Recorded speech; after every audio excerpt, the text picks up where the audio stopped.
part of adulting is allowing the full spectrum of emotions to still come up, because confused and uncomfortable days you certainly had and will have. Sad and broken days you certainly had and will still have. It's about taking care of your emotional well-being and being self-aware of your emotions. By understanding and allowing, that's part of your emotional regulation. It's really our job to learn to stop grappling with the coming up with our emotions or resisting our emotions and to simply become conscious of them. After that, we take control of them, not the other way around. But you are in lock with your system. That means anything that is against your system of love, peace, and intuition, you simply do not take it so seriously. A lot of the times, it's to do nothing and be still. It's seeing through the nature of your existence. See through the distorted, self-imposed, biased traits. And the way you can do that is to connect with your inner self. Another part of adulting which comes relevant is that you will have to make choices. You are going to have to choose your own sets of values. You're going to have to decide what is going to matter.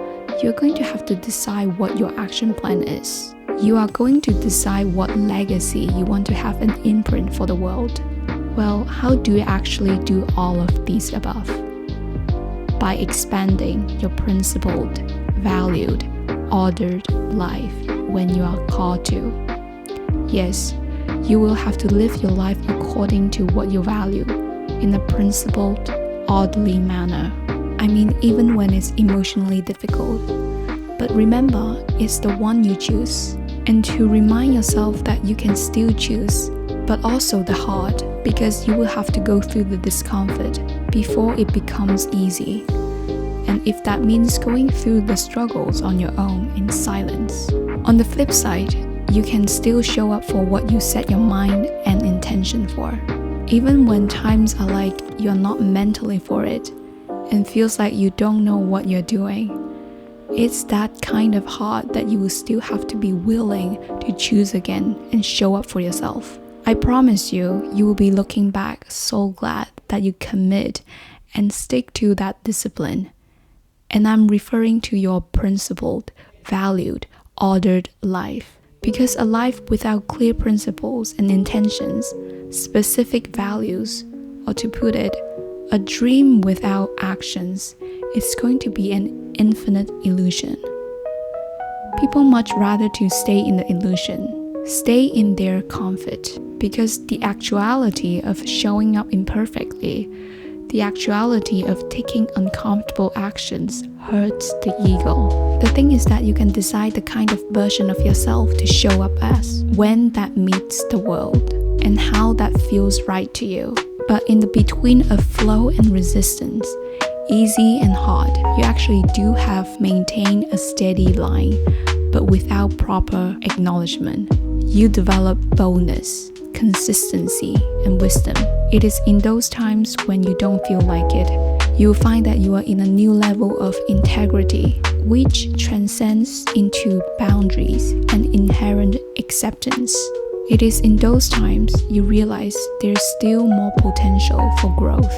And in some cases, it means to minimize your life to one single focus of your top value. Because the inner freedom you can get is realizing that you can rewrite your story at any given time. Even if things go off course, you can always rewrite the story in your favor. The fact that right now, in this moment, you can intentionally, consciously choose to paint a beautiful perception within your own world. Because what is unfolding is the best of your favors. What is meant for you will find you. What is meant for you will remain. It is your unique, authentic life path. What is your unique, authentic life path is the one you are less likely to recognize, acknowledge, and show love because it almost seems your second nature without the need to realize. And what you then realize is that everything you have been living up to, what you have been cultivating, habituating, and creating, all a reflection of what you are intrinsically passionate about, but without giving proper acknowledgement and enough credits.